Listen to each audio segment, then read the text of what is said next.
Welcome to the Generation Hustle podcast, the show that explores the world of business, entrepreneurship, and culture, all centered around the millennial. On episode 16, we go into the world of fitness with Greg Nyhof, the founder of the 1440, an online and personal coaching fitness program. Greg has a very interesting journey as he transitioned first from an athlete, then to a coach, then as a full-time corporate warrior working at a tech startup, and now an entrepreneur. The only habit that's remained consistent through his life was training and fitness. To quote him, "It's who I am, it's who I want to be, and that's what I'm passionate about sharing with people." We talked to Greg about the sciences of dieting and working out, alongside his experiences as a professional in a tech startup that has helped him grow the 1440. So let's get right into it. We also want to give a special shout out to today's sponsor, Podcorn. So let me ask you this. You're a growing brand looking to partner with other companies to help scale your business? Or you're like us, a podcast looking at brands to partner with? Like many business founders, you find it extremely difficult to find these opportunities. Well, that was their case originally for the Generation Hustle podcast before we started using Podcorn. Podcorn is a marketplace connecting podcasters to amazing sponsorship opportunities such as host-read ads, interview segments, topical discussions, and more. With Podcorn, there is no middleman. Podcasters of all sizes can browse and choose opportunities right on the platform, set their own rates, and collaborate with brands directly with no exclusivities. This opens up the opportunity for you as a business or a podcast to scale much faster. So what are you waiting for? Check out podcorn.com to start growing. Yeah, we'll just get right into this. So, I mean, you're huge on like fitness, and you're very passionate about the fitness industry in general, and you've kind of translated that into your career as a personal fitness coach and a brand itself. So called the 1440. So before I want to kind of get into like what you do, tell me about the significance of the name 1440. It has actual meaning to it. Yeah, I've gotten a few questions about that since I started the business and kind of when I first launched. So I know we're going to talk a little bit about Vidyard and working at a tech company for a couple of years, but I was involved in fitness before that. So I was a strength coach at Laurier after we graduated, and I did it for a year and kind of just learned in that time. I learned a lot of stuff, but I just felt like maybe coaching collegiate athletes might not be for me. At least in the team sport model. A lot of people assume that it's hours and hours in the gym and you're coaching and you're teaching and you're making a huge impact. And you are, that aspect is there. But 80% of your time is spent with administration, writing programs, planning season and off season, meeting with coaches, meeting with players, disagreeing with coaches. You know what I mean? Like it's, you're kind of always like fighting for, your job to be a viable and a necessary thing as a university strength coach, because contrary to popular belief, a lot of athletes don't enjoy training for their sport. They enjoy playing their sport. So that was interesting. But to kind of tie things back together, when I started working in tech, I got a lot of questions about, how do I achieve X in terms of fitness? Because most people in a corporate environment, maybe don't have the most fit aesthetic. I think that's changing. I mean, you can look at us, so you fit the mold right there. No, man. I'm talking like our parents' demographic, right? Okay, cool. Like the true office warrior that's really led kind of a sedentary lifestyle. And it's only within the last 5 or 10 years that we started to bring this awareness to like, hey, you spend an hour or two in a car every day commuting, you spend an hour or two, you spend the rest of your day sitting at a desk, then you drive home, you sit down to eat dinner, you sit on a couch and you watch TV, and then it's like rinse and repeat. Right. And it was only probably in the last 5 or 10 years that we started to go, hey, something's wrong with this. So you get a lot of questions about that as a young person in this company. And I just kind of told them, I was like, you gotta, I train every day for the most part in some way, shape or form, and I eat good food. And the number one objection to that is I don't have time. And I started to think about that concept a lot over the 3 years. And I think that's something that resonates with everyone. And we don't have to go down every single, time is money, time is an illusion kind of cliche. But I started doing the math on it, and I program a lot of interval workouts for myself, especially if I'm training on my own, so that I can stick to a schedule. And if you do the math, there's 1,440 minutes in a day. And so, you know, you add up all the things that take the most of your time, whether it's your commute, the time that you spend in the office, how much time you actually spend being productive, and you start to realize where some of those gaps are. And I wanted to kind of help people realize that you didn't need to spend an hour or 2 hours in the gym every single day in order to achieve some meaningful fitness. So that's the long story for where 1440 came from. No, that's sweet. I mean, I personally made a lot of changes kind of through this whole COVID process. I have like this makeshift standing desk now because I got tired of sitting all day, and it's just like, I'm actually working more too. So it's just like, I can't sit for like 10 hours a day either now. So it's just killing me. It's killing me. And I stopped making excuses to work out because, you know, you're at home, you can't go to the gym or whatnot. So find like online workouts or whatever. But, you know, it was a struggle to say the least in the beginning. Yeah, I think this whole COVID situation has actually drawn a lot of attention towards some of those gaps, right? And I mean, just how we work in general, like a lot of those things have kind of been exposed. My fiance did the same thing. She got a standing desk. It's just the difference between like, I'm not getting up to talk to a coworker or go and get a cup of coffee or walk to lunch, you know, added up over weeks, months, and years, that makes a big difference. And as someone who that might be their only form of exercise over the course of a day, like that's concerning, right? So yeah, it's interesting that you bring that up. We could talk about that till we're blue in the face. Yeah, sure. So let's actually go into like the science now of working out. For example, me and Sherston were just talking about this before you got on here, but you know, it's a struggle with kind of sticking to a routine, kind of losing weight, and the kind of misconception that you have to continually work out, like, I don't know, like 2 hours a day or something to be like, you know, a jacked figure or whatever you want to call it. So like, walk us through like your philosophy of like personal training to kind of tackle this, and like why you believe this whole kind of concept exists in the first place. Yeah, that's a big question, man. There's so many things that you touch on in that question, and it's really case by case. But I'll make a few kind of blanket statements and generalizations here. The last thing you said was why is it the way that it is, or why do I think that we kind of approach fitness and health and lifestyle with this mindset of like, I want to lose weight, I need to work out a ton, I need to eat a little bit, and I need to do that until I'm miserable, and that's how I'm going to look the way that I want to look. Right. Yeah. I think to kind of step back, I think a lot of the way that fitness gets presented to us every day, whether it's influencers on social media or, you know, even more mass media content, you know, now more than ever, like everyone is accessible, right? Thrives on people's discontent. So look at me, look what I'm doing. You know, if I can do this, you can do this. Yeah. And sometimes that's misleading, right? Like it totally negates all of the lifestyle factors that go into building a healthy lifestyle. And it just creates that association of like, well, this person's doing this, so I should be able to do this. Right. And again, there's a ton of psychology packed into that too.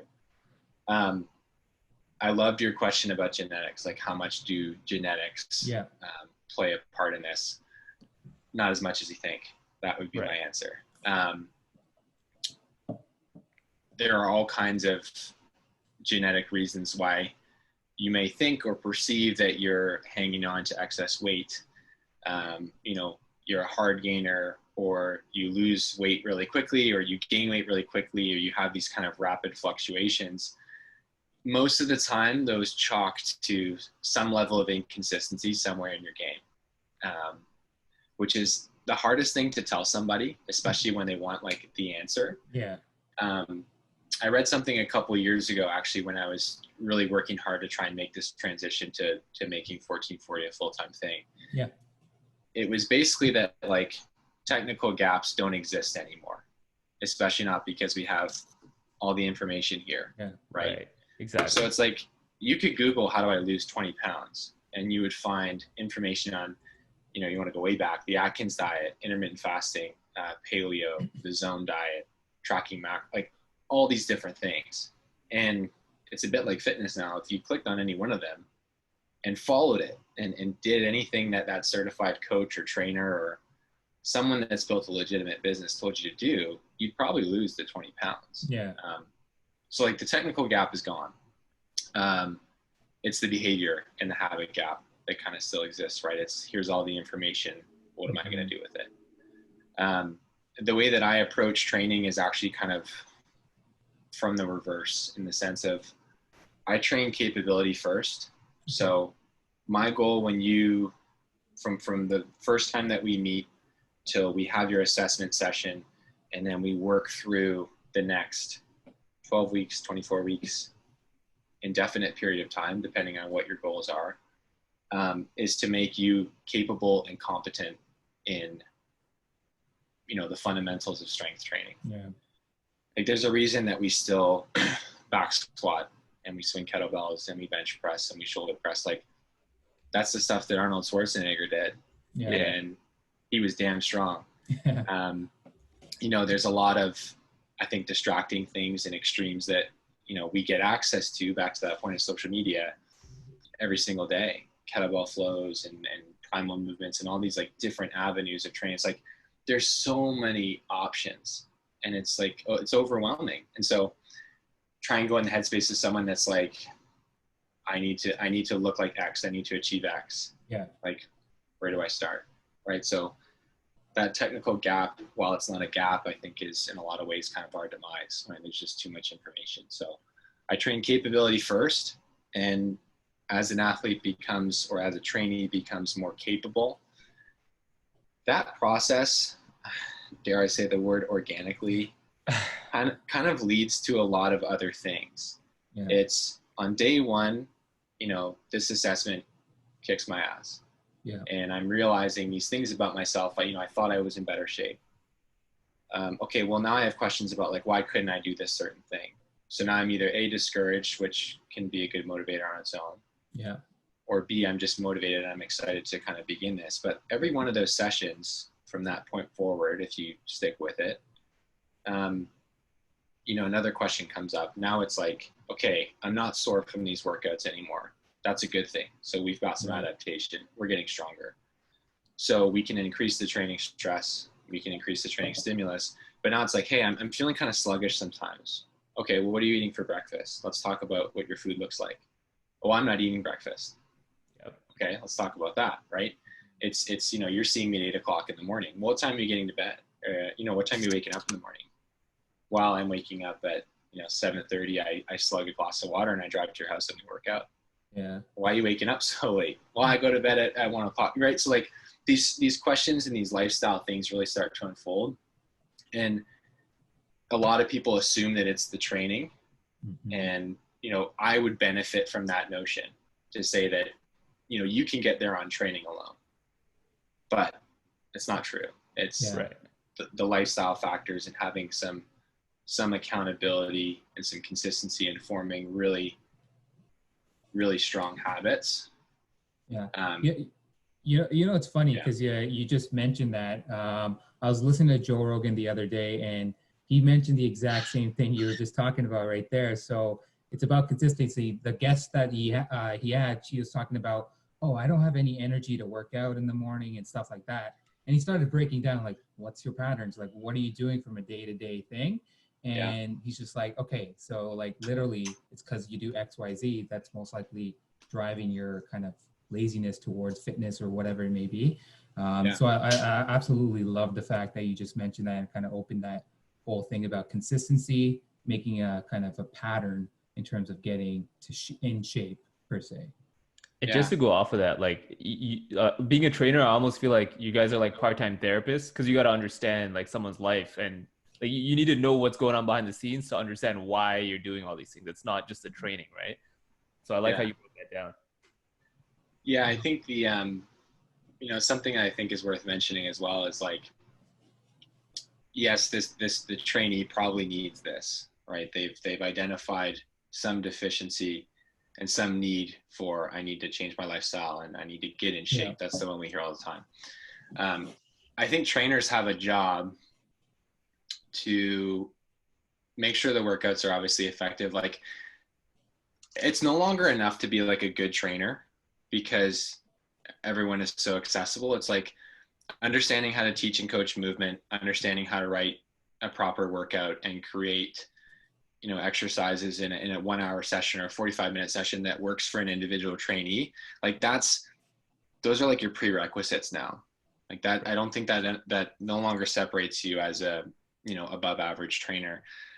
I think everything that happens alongside of that, like making the experience seamless, knocking down barriers to entry, making it fun for that person, and doing it in a way that's going to hold them accountable and make them want to come back. Yeah. And it's the point that you just mentioned, Sherrison. It's like, yeah, if you want to call it an element of being a therapist, sure. But it's like understanding this person and the psychology. And I can't, you know, if I have 2 clients in the morning, I can't coach the 6 a.m. client the same way that I'm going to coach the 7:30 a.m. client, because they have different goals. They have completely different lifestyles, and their reasons for being here, although I want all of them to be capable, the reasons for being here are very different. Yeah. So yeah, I think that's kind of the big piece. That's awesome. And so working out is one thing, but we know like diet is, I don't know, they say diet's like 80% of what you do. I'm not sure if that's the same philosophy you take, but you know, it's quite hard for a lot of people to maintain. And you know, we see people go on these like yo-yo diets. A huge trend now is like the keto thing going on. And so like, what are your thoughts on all these trends and all these diets? And then obviously the science behind why we all gain back that weight once we go off those diets. Yeah, the diet. Oh man, the nutrition space is the funny one.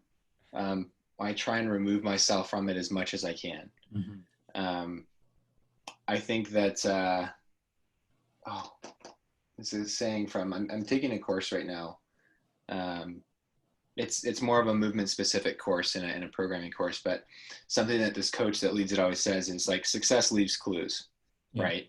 Right. And the point I made before about how a lot of online coaches thrive on this element of discontent in their followers, but also this like perceived educational gap or this perceived technical gap.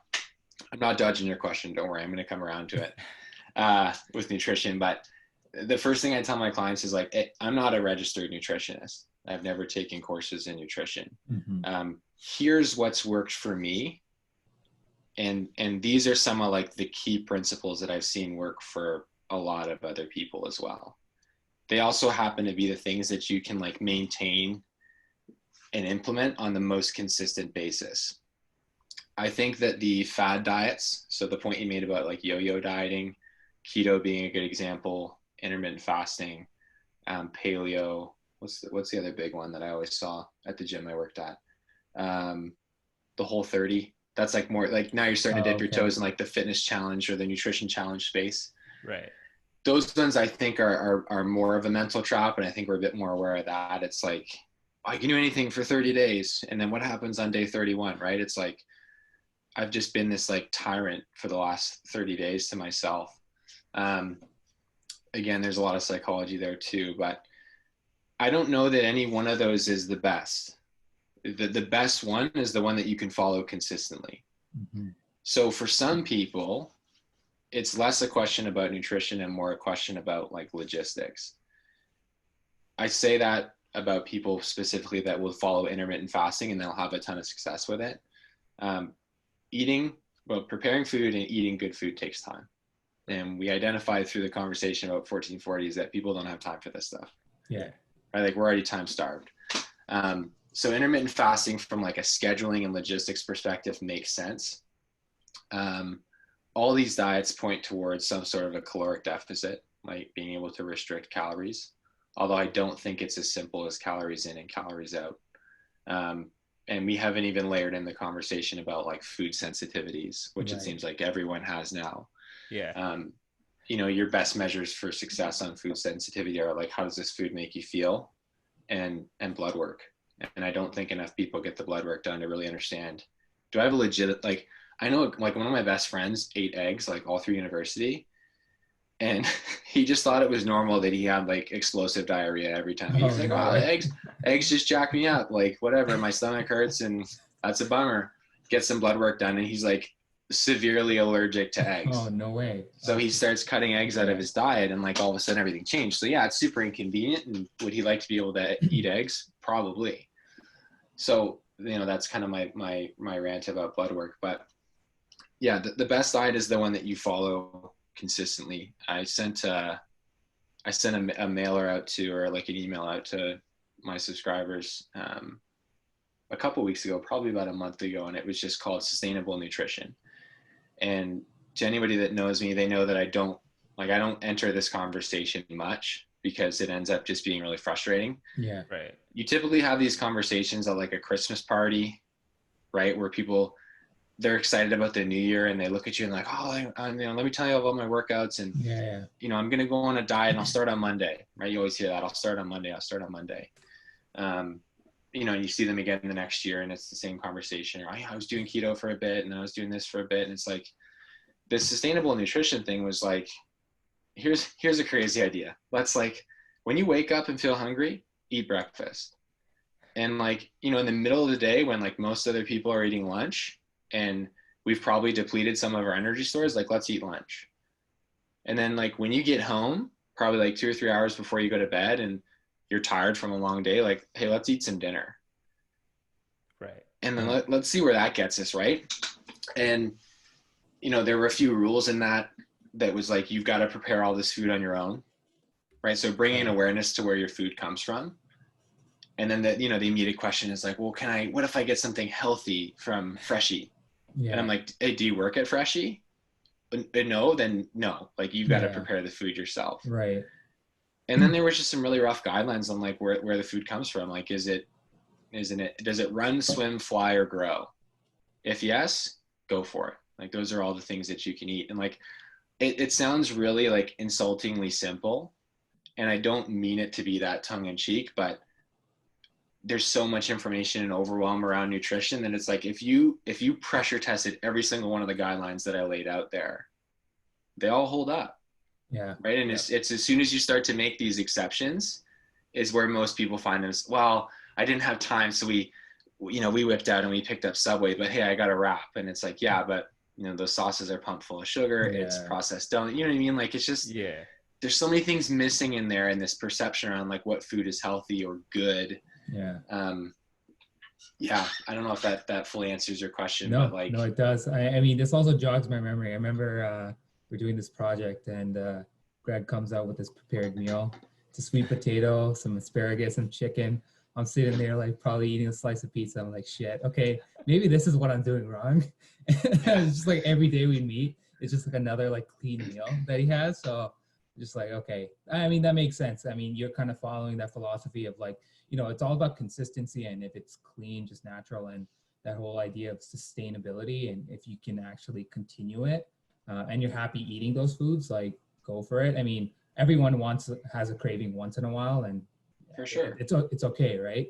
But it's not like you can do that every day. And the whole idea like processed sugars and all that stuff, I think that's really important. We don't talk about how bad the food from like takeout is usually. So it's funny. I think sticking to natural foods, it's a good idea, and just continue on a consistent path. Yeah, there's a big thing in nutrition that kind of scares me, and it's the reason I highlighted like the being able to prepare your own food. Mm-hmm. It's so overwhelming to approach nutrition right now, and we're going to default to the most convenient option because that's how we are, right? Like we avoid discomfort, and things that are inconvenient piss us off. And so, you know, let's talk about food. It's like, vegetables aren't awesome. You know, chips and pizza make me feel more comfortable in the short term. And it's way more convenient to get those things because I don't have to prepare them myself. The reason I mentioned a fear was just like, you know, there may come a time if we continue on this path where like our kids and, you know, whoever comes next, like might not even understand where food comes from. Like even currently in the last decade or so, or, you know, probably 20 or 30 years, like where food has come from has changed significantly. And like you hear more and more conversations about this. And I think that's the reason why, like, Yeah. you know, we don't have to go down this rabbit hole, but like why vegans are so charged up, Yeah. right? Just about the way that we treat and mistreat animals. And I think that like a vegan and a conscious meat eater would agree on like 99% of those things. The 1% is just that like one consumes animal products and the other doesn't, Right. for their own, right? Like my need for animal products outweighs the one, you know, the 99% of shit that I don't think is good. So yeah, I think that's my fear, like long term. And so like there needs to be this return to awareness around like, where does food come from and are you capable of preparing it? Because if like that's our starting point, I don't even ask my clients about nutrition anymore. I didn't go, how do you eat? I go, do you know how to prepare a meal? Right. And I don't mean, I ask it in like the least insulting way possible. Right. I'll say like, what do you have after a session in the evening? What are you going to have for dinner tonight? And I make them tell me. And then they'll say, oh, we're picking up so-and-so. Cool. Do you guys cook? No, you don't cook. Tell me more about that, right? Like, why don't you cook? Is it incompetence? Is it time? Is it lack of confidence? Is it, you know, is it comfort? Like those are the types of conversations that like, it's like rewinding to this like way more analog experience that I think might kind of be missing, or is a gap that's starting to be exposed in that space. Yeah. You mentioned something there that I actually want to talk about, this whole idea of, you know, we don't know where our food's coming from or it's changed. What are your thoughts on like these new like lab grown food, like Impossible Burger or Beyond Meat? And even like, I guess they're making synthetic meat or whatever you want to call it now as well, just out of like cells and stuff. I just find that so like that concept so weird, just for the idea of environmentally friendly or whatever you want to call it. But, you know. Yeah. You know, there's a reason why I'm not a nutritionist. I'm not going to say much about this. And I certainly don't claim to know everything. I think it's strange that people who have committed to not eating meat for whatever the reason is, it's safe to assume that there's like, if you want to be a vegetarian, you prefer vegetables, right? And something about meat, whether it's the ethical reason or the taste or what, you know, whatever it is, or you have a goal to lose weight. And a lot of people think that, you know, being a vegetarian is the best path for them to get there. And for some of them, it works really well. I just think it's strange that it's like, if that's the thing that you wanted to give up, why do you want that? Right? Like, why are we trying to create something that tastes and feels exactly like eating meat? Like psychologically, there's something there that's hanging on to like, I shouldn't, but I want it. And it's the same reason that like, when you're like you get drunk, 80% of the time, you're probably going to get a burger. Yeah. Right. It's like, why don't you crave broccoli and celery when you're drunk?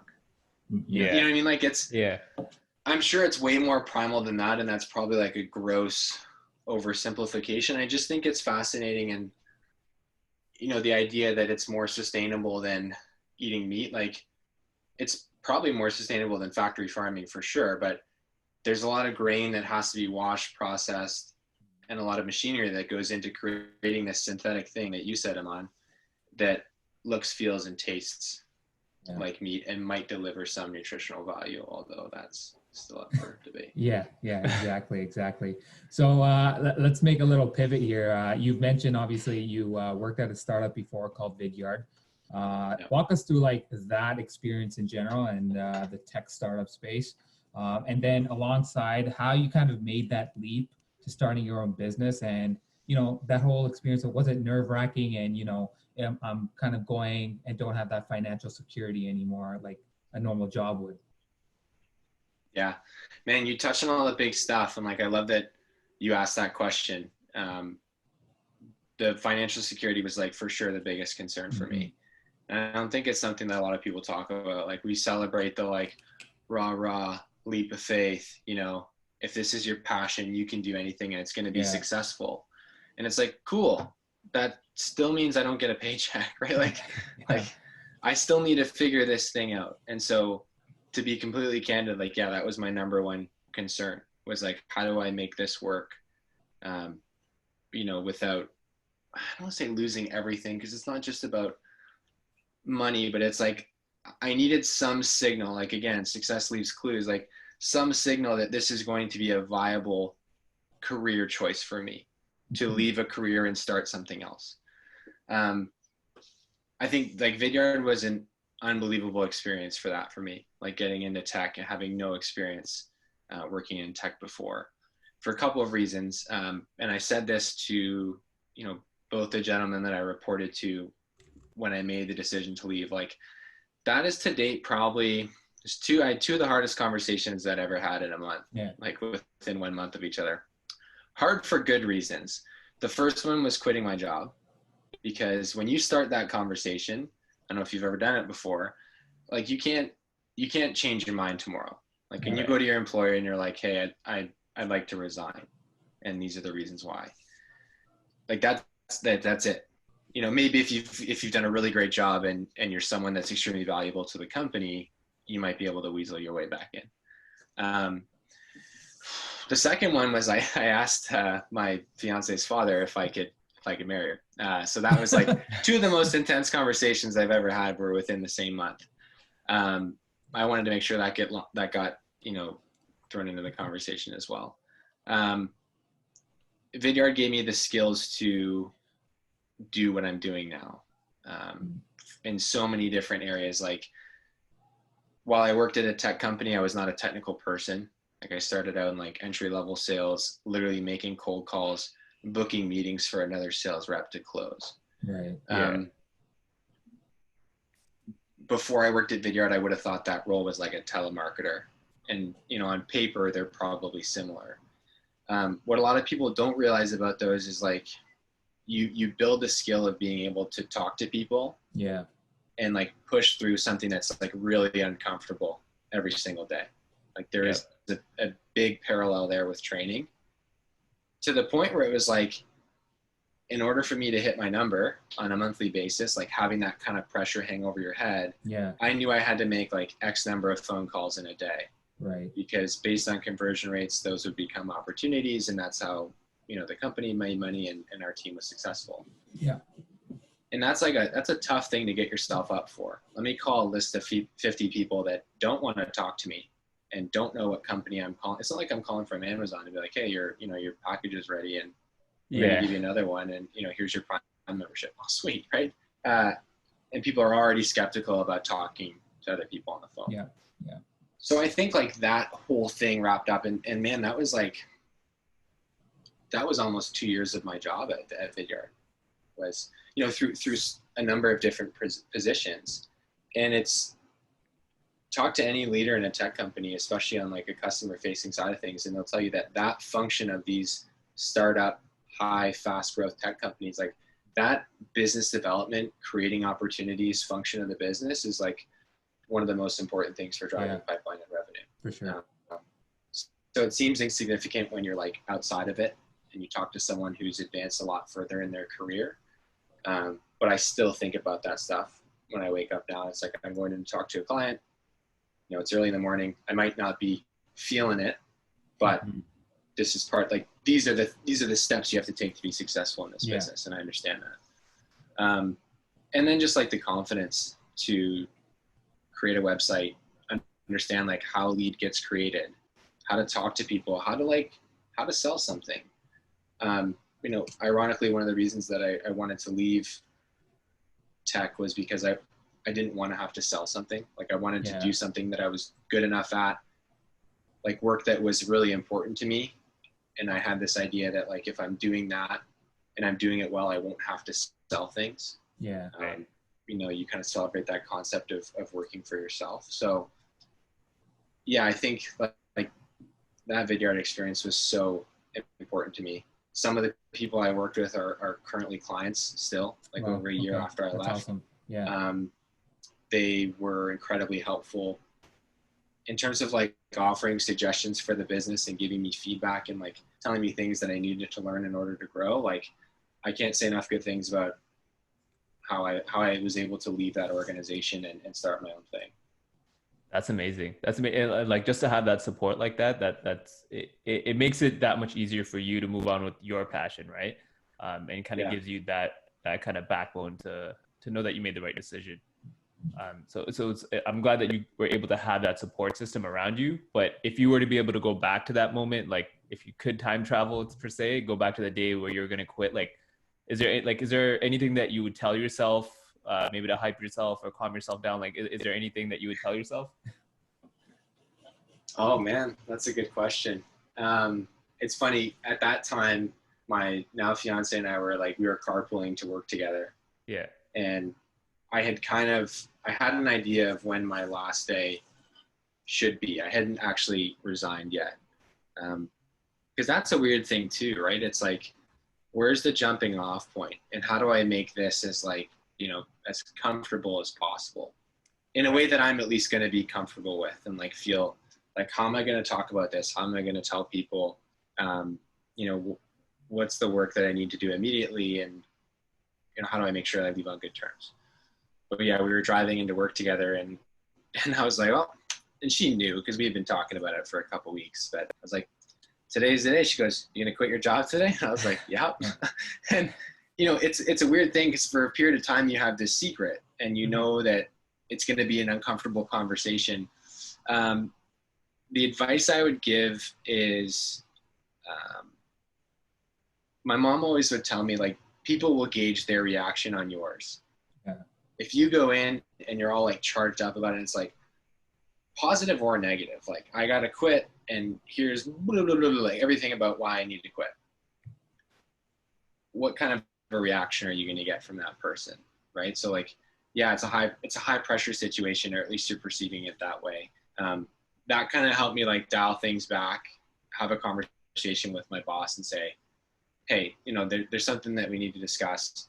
I've made the decision to resign, because I'm pursuing, the start of my own business. And it was easier for me because a lot of people knew that I was already working on this thing. I started the social media, I started training clients outside of working full time. So it kind of was it was a side hustle at the time. So it wasn't a surprise that I was doing this. And I think some people probably, connected the dots and said this is a logical next step. And that made it easier to get support from people. But yeah, that's a really good question. I don't think I would have done it differently. I think I'm happy with the way that it happened. I love it. And I really like your mom's advice there in terms of your reaction. How you react is what you should expect from people reacting to whatever you're saying or doing, right? That's a really cool point, and it answers my next question as well, because I was going to ask you, making career pivots and career shifts, people want to know, everyone wants that certainty, right? Everyone wants that comfort, but it's you just got to go in and kind of do it. And if you're going to freak out about it, then the receiving party is going to freak out about it too. Yeah, there was to kind of address Aman's previous question as well, there was a proof of concept period. I was taking on, if people are looking for something really specific, because I distinctly remember, living in an apartment and seriously contemplating, you have a bad day and you make an emotional decision. Yeah. 10 people hang up on you during your cold calls and you're like, I'm going to quit this and I'm going to open a gym. That moment of confidence where it's okay, emotionally I'm in a low spot. Let me overcompensate with a lot of confidence in myself that I can start and launch this big business right away. Right. I mean, when you you walk away from that for an hour and come back and you go, okay, I don't have a ton of savings. I'm going to take on a ton of risk. I haven't pre-sold any memberships. I don't even know what this is going to be. I have an idea in my head. So I think that's a really misleading component in, it's not stop start. There was probably a 4 to 6 month period of time where I would train 2 clients in the morning. I would train at 6 and 7 a.m., 2 clients, and then I would go to work, and then I would train clients at 6, 7, and sometimes 8 p.m. at night. Yeah. And then I would go to sleep and I would do it again. And no part of me is saying that to glorify the cut ties with everyone that cut your social life, grind until you make it. For me, I needed to prove to myself could I fill that schedule? Could I fill those 4 or 5 time slots from Monday to Friday, or even Monday to Thursday? And like do that consistently for like a 3-month period of time. If yes, then there's probably more people that would be looking for the same experience, and I could probably flush the schedule out a little bit more, right? So that to me was like a signal that gave me enough confidence to say, this is something that can continue if I'm no longer receiving a biweekly paycheck and working full time. And one can safely make the assumption that like, hey, if I had more time to work on this during the day, writing programs, creating content, booking more client sessions, like there's some sort of trajectory that is better than the current state, right? So that was like the real nuts and bolts of what it took for me to make the decision to move on. For sure. A very calculated move, and a very, like, you have a very strategic vision in how you approach that. So, and that kind of unfolded into the success that you have today. So I like how you explained that really well. Thank you. I appreciate that, man. So I want to get into kind of like the current state of fitness, because obviously COVID and everything has kind of thrown everything out of whack. And I'm sure like, and you've had that transition too, like from opening and going with your clients to now probably moving to an online model.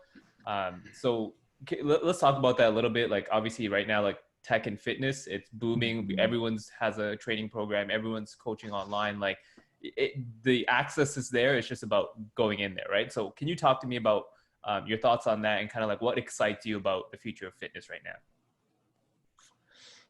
now? I feel like I'm going to make more enemies than friends with my thoughts here around tech and fitness. I actually shared something about that recently. I was just kind of like loosely polling people, and it was purely through my own frustration. I had been getting a bunch of these ads about Noom. Have you guys heard of Noom? Yeah, I've heard of it, yeah. I haven't seen any ads recently, so and to be honest, I haven't kept up with what they're doing. And I was getting questions about Noom and does it work and what is it? And I was like, I don't know. But as far as I can see, like Noom is a tech company.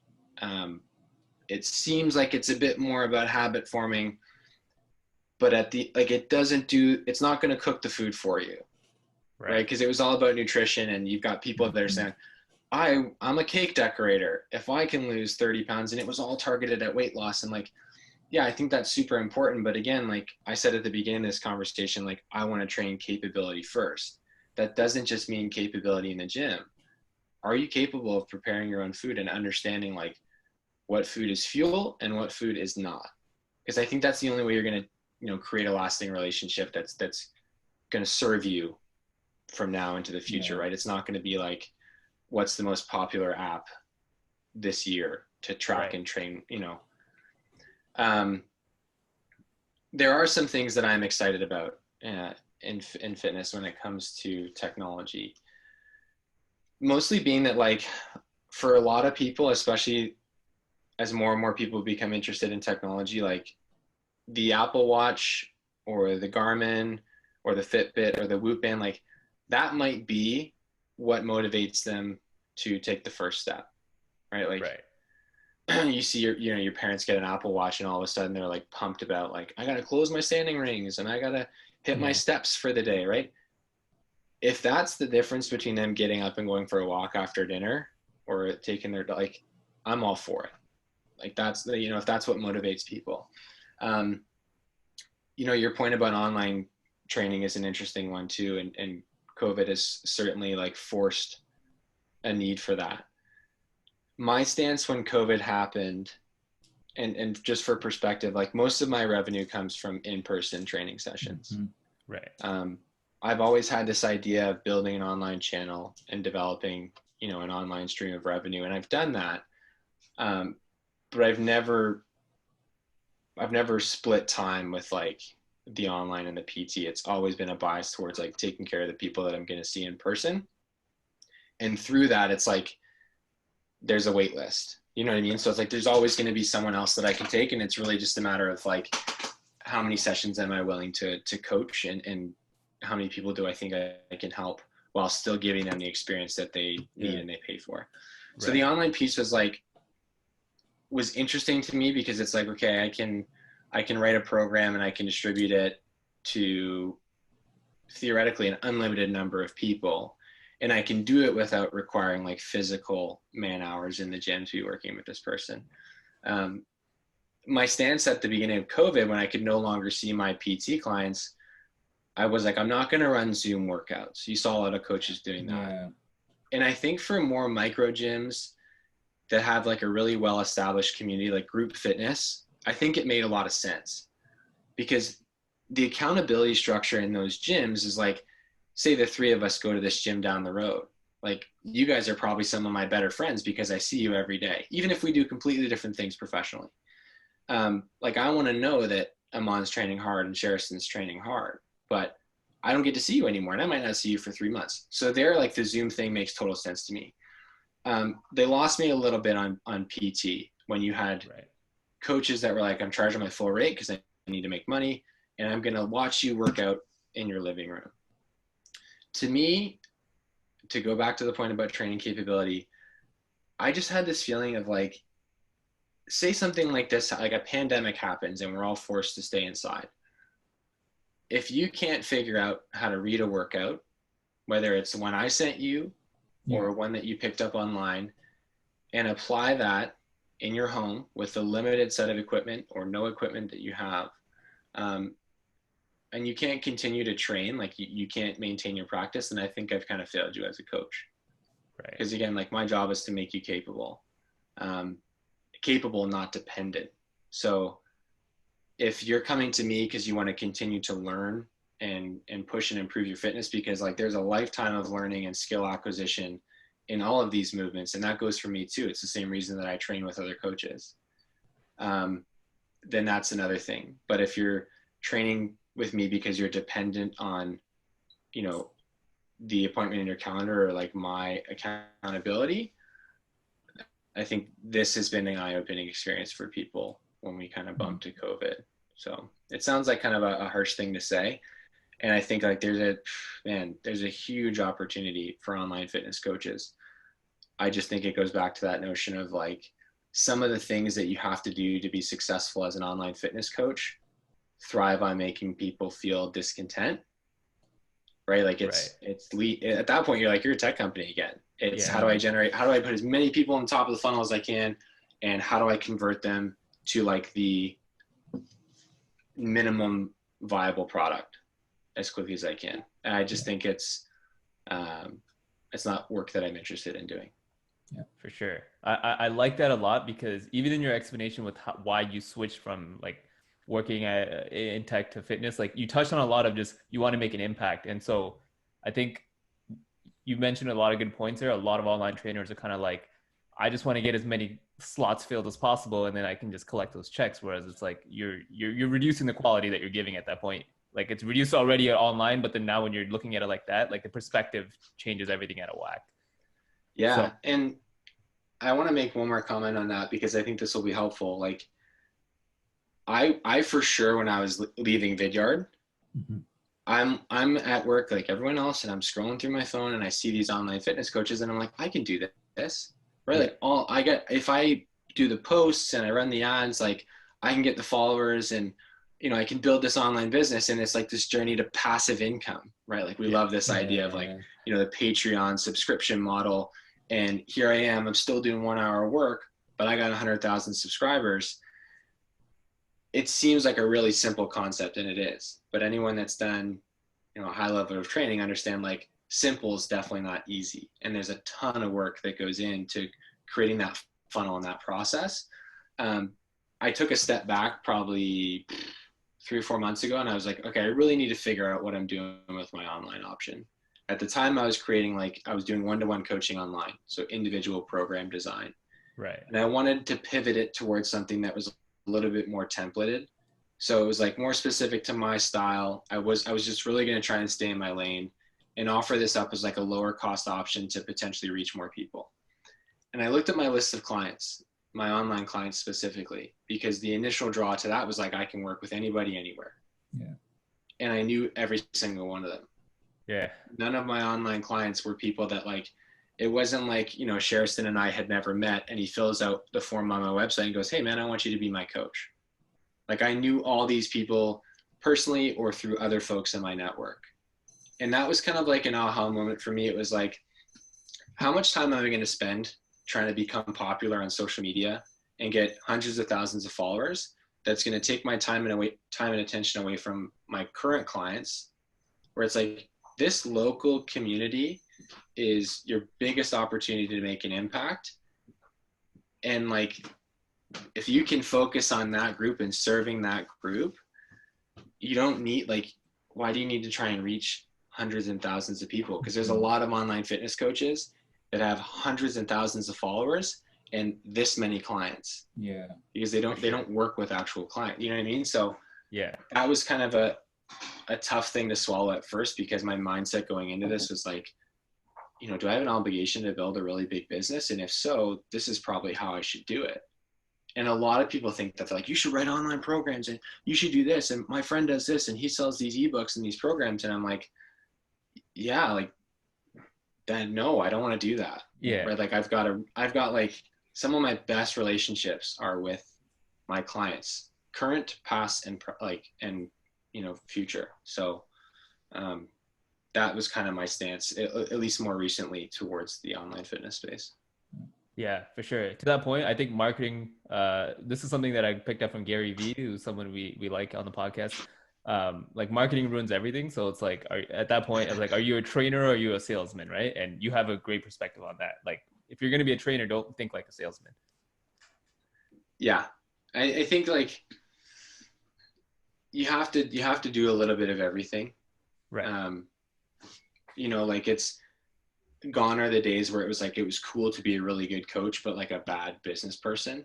Yeah. Because like, who am I to tell somebody how to exercise and talk about lifestyle factors if I can't figure out, you know, what cash flow means and how to run it? Like, it doesn't matter how good I am at coaching if my business if this is no longer sustainable for me in 3 to 6 months. Right. Yeah. Right. So like there's a little bit of a balance there, but yeah, you're totally right. It's like, this is the thing that I do.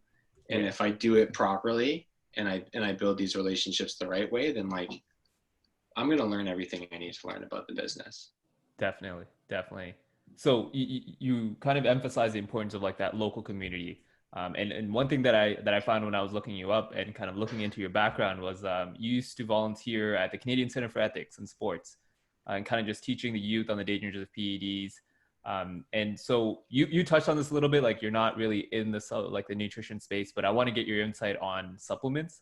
So like right now, obviously, I think through social media as well, like it's very normalized. Like everyone has, hey, use my 15% off code, use this and you'll get, you know, like everyone has that, right? So it's become such easy access. I had one of those for a period of time. Oh, that's another story, but I don't have it anymore, but sorry to cut you off there.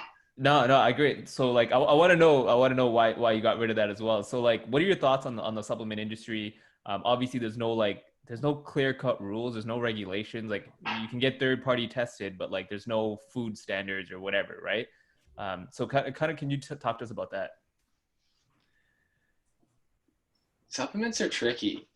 The same guys that say supplements are stupid, right? Or you don't need supplements are the same guys taking supplements. Yep. Right. It's like supplements are dumb and you don't need them. But I take whey protein and fish oils and multivitamins and pre-workout to get jacked up, but you don't need them. Yeah. I find that interesting. And it's like this thing that it's like right in front of your face that no one's willing to talk about. It's like, yeah, where do these things come from? How are they regulated?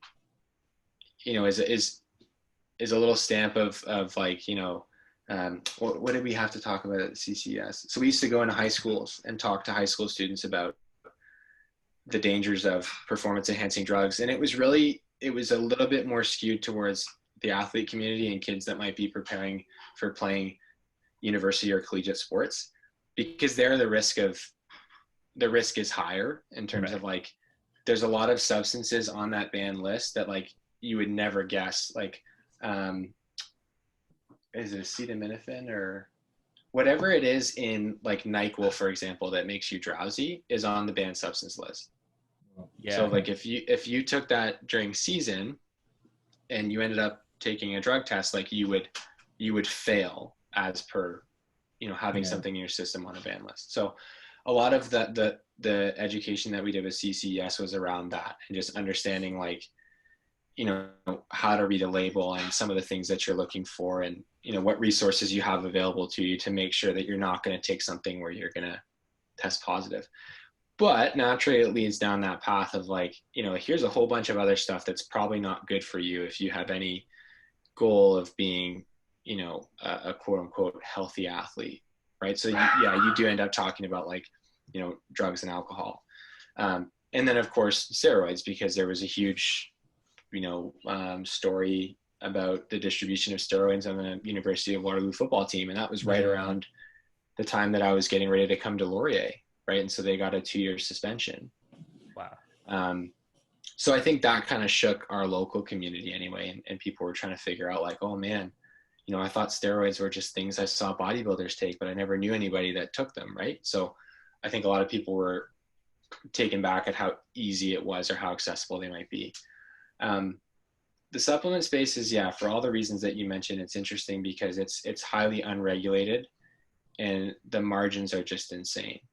Like the cost of supplements are unbelievable. I think they have a place in your training and your fitness goals, depending on what those goals are, because they add a level of convenience where if you're trying to hit a certain level of caloric intake, like take an athlete who needs to add 10 pounds of muscle before next season, like, is it realistic for that athlete to eat 6 chicken breasts in a day when he's 16 years old and he lives with his parents? Like, probably not, right? So like a good whey protein is going to help fill some of those gaps where maybe it's like, okay, he can eat 2 or 3 chicken breasts and he can have, a protein shake right after his workout. Like, I feel like we've come a long way with like the staple supplements, like whey proteins. Like there's a lot more awareness now around like, what is a whey protein? How do I pick one that's right for me? How do I read the ingredient list? Like, what are some things I should look for? A little bit less so on things like pre-workout and fat loss supplements. And, oh man, it's been a long time since I've been in a supplement store, so I can't recall, but I know the next question will be like, what are the supplements that I take? And it's whey protein, it's fish oils, and it's BCAAs, so branched chain amino acids, which is just a broken down protein. And there's a lot of research, and like most of those BCAAs will have some sort of electrolyte supplement in them as well. So this is bigger in the endurance community, but electrolytes and like immediate, easy to consume and absorb carbohydrates. And that's it. That's all I've taken for probably the last 6 or 7 years. Anything else that I've tried to introduce, like I probably took pre-workouts when I was in high school because like every 15-year-old, you just want to get jacked, but like you're not even fully grown yet. You don't understand like what movements generate testosterone. So I probably took some pre-workout then, but your best measure of success there is like, how does this stuff make you feel? Is it moving the needle for you? And if any of those answers are like adverse, then I don't really think that you need them. For sure. Yeah. I was one of those. I'm guilty of that. I think in grade 11, I was like, oh man, I'm going to try pre-workout. I think it was Super Pump at the time. Yeah. And Super Pump was a good one. That was a popular one. Dude, I was so backwards. I was taking it like near the end of my workout because I thought that's like, because I saw people doing protein shakes and then I was taking pre-workout at the end. And I was like, this isn't working. Like, and then I was like, all right, I got to figure out my system. You know what I mean? Yeah, I remember when I first wanted to get protein, like my mom like had to go to GNC with me. She like had hesitations about me. And the one that got suggested by like the biggest guy on the football team, obviously like, you got to take NO Explode. That was a pre-workout. Yep. And you got to take Mutant Mass. And Mutant Mass was like the be all end all. It was like on the bag, it's like, you can put on 15 pounds of muscle. And like, when you're that age, all you see is like, I'm going to put on 15 pounds of muscle. Yep. Right. And even like most adults will see that now, right? We read that and I go, well, if I do all these things, I'm putting on 15 pounds of muscle. What you don't read is that like 2 scoops of Mutant Mass is like 1,500 calories and like several hundred grams of carbohydrates. Yep. Right. So for someone who's maybe their goal is weight loss, but it's probably, you know, we love to frame that conversation as lean muscle mass. Like if you're overweight or like you need to lose body fat, like 300 grams of carbs is not going to serve you well. Yep. So that's kind of like that's the slippery slope of the supplement industry. They're not all bad. Some of them can definitely add value to your routine, but I think you've got to start with, like, they're called supplements for a reason. You got to start with sound nutrition practices before you start adding supplements. For sure. So protein and fish oils, that's all. Yeah. That's what you take, so that's what I'm sticking to now too. Yeah. There you go, man. And he's an influencer now, eh? So yeah. You can. I'll send you a code after. You can get a discount on some stuff. Yeah. Sweet, so is that why you got rid of that code? Like because of man. So those are, you know, those ambassador models, right? They're not all bad.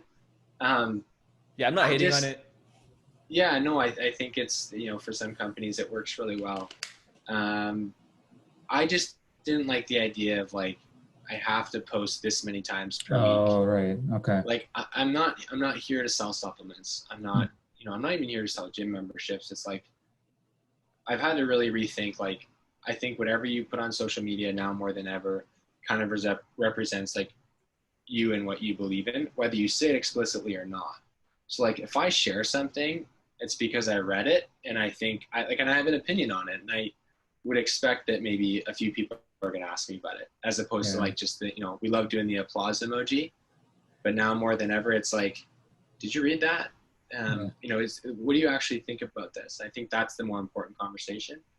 And yeah, it's like, I'm not going to share anything that I'm not interested in taking. And with the company I was working with previously, I had kind of an adverse reaction to one of their protein powders. It just like, it didn't sit well with me. And I was like, why am I doing this? You know what I mean? Like, if this is not something that I'm actually willing to take, then it feels misleading. So. Right. For sure. Well, that makes sense.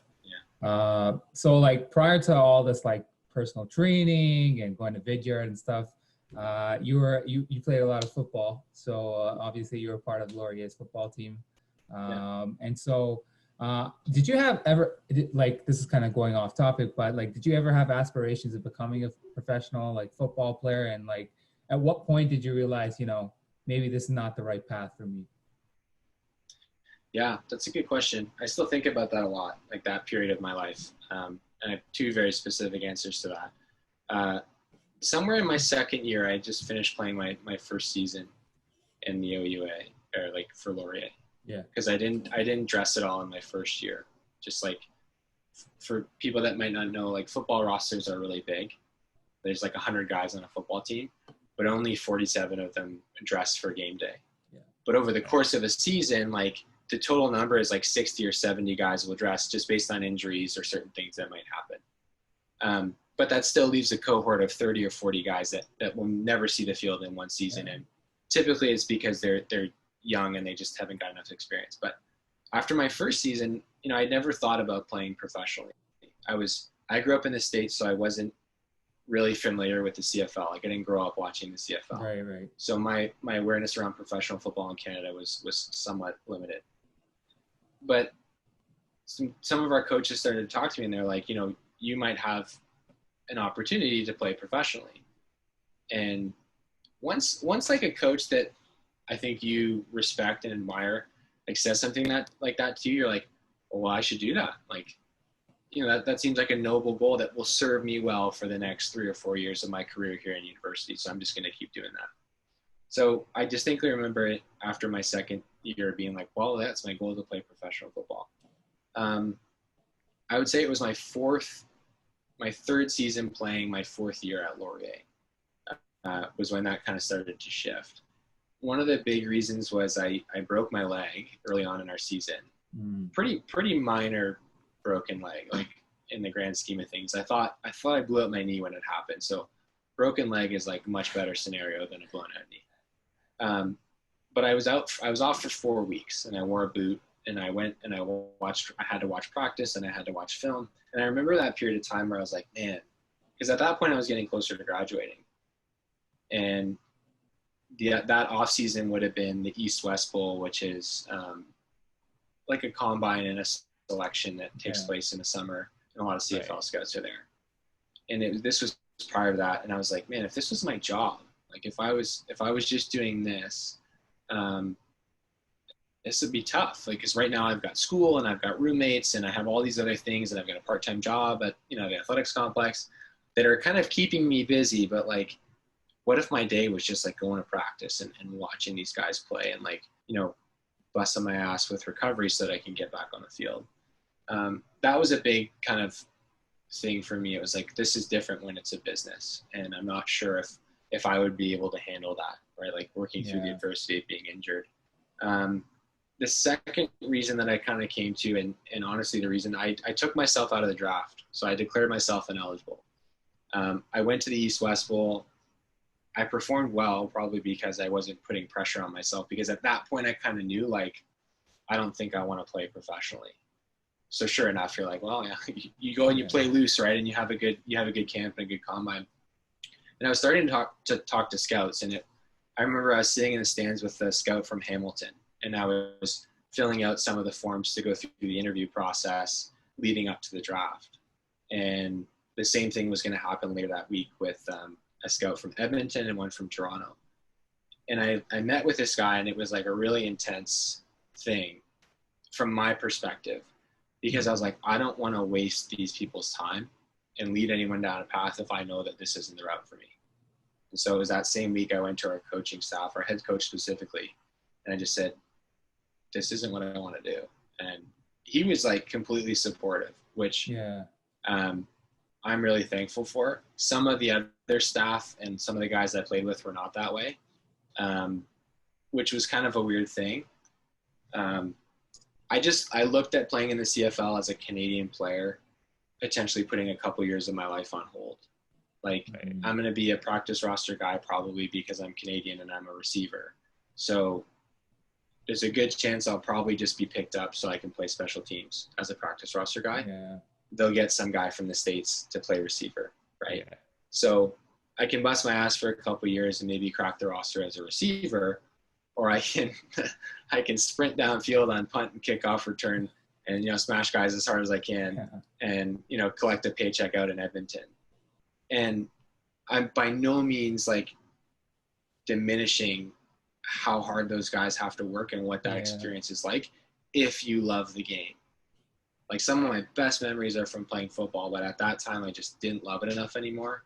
And I was more interested in like figuring out what I was going to have a career in long term, finding out like where I was going to be. And I didn't want to kind of spend a couple years in limbo if I knew this wasn't the career path for me. Oh, and that totally makes sense. I mean, it was like kind of reality sits in for you. Like, you know, you're still probably passionate about the sport. That's definitely probably not the case, but I mean, well, you had a handshake there, so yeah, and now you gotta answer why. Why is it so? It's a lot of people assume I watch a ton of football. Okay. Or just a ton of sports in general, and I don't. Like, I just don't watch football that much. I have some friends that play in CFL, and I you know, vaguely keep in touch with those guys, but like when NFL rolls around, they're like, you know, oh, did you watch the games this weekend? And it's like, no. I think part of it is you watch so much film in university. Like, you watch a lot of football, and then you play a lot of football, and you just do that on repeat, like basically all year round. So part of it is probably a bit of a fatigue thing for me. The other thing just with sports in general is like, I'd rather be doing something. Like, I don't feel like sitting around and like watching a sport is productive, because I'd rather be playing the sport. Right. No, that makes sense. That makes sense. Personally. So tell us about like the craziest story you had on the gridiron. Oh man. The craziest, well, yeah. We gotta filter that a bit further to be like the craziest story that I can tell. Yeah. That would be like that would be appropriate. I don't know. We like inappropriate stories too. Maybe off screen. Yeah, I got one that would be funny off screen. Oh man, the craziest story that ever happened on the gridiron.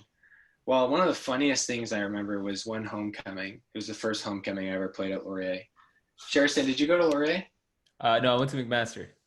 So we hated you guys. Yeah, we hated you guys. It's okay, man. In my last season, we beat McMaster in the playoffs, so I'll hang on to that. No, I actually really liked Mac. I almost went to Mac. Like that was like my second choice. Yeah.